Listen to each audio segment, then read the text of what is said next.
One of the drivers this weekend was Chris Freas, who arrived at the scene of the tragedy just moments after it happened. He joins us exclusively this morning from Los Angeles. Chris, thanks for being with us. I know you've been racing these trucks for over 4 years. Was there something that seemed particularly more dangerous about this race to you? Not necessarily. The race was fairly crowded, but it's pretty typical with this night race.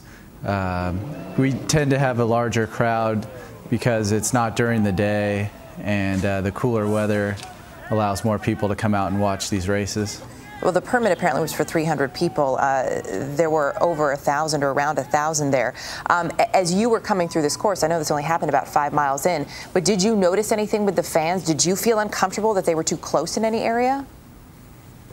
I did feel that they were a little too close to the track.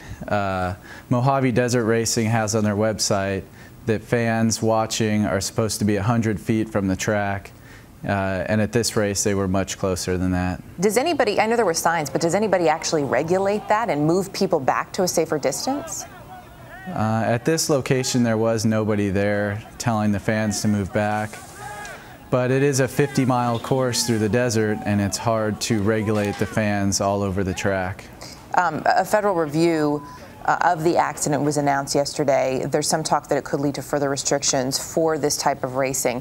Do you see anything changing?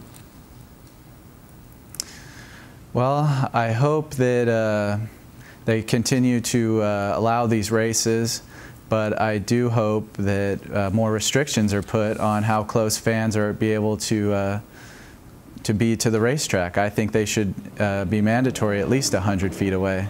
Do you think that, as you mentioned, this is, a 50-mile loop? Is that really enforceable, you think? It's tough to say.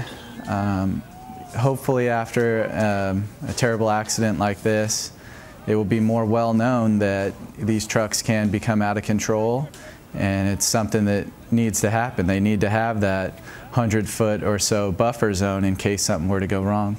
Chris Freas, thanks for being with us this morning. Absolutely. Thank you.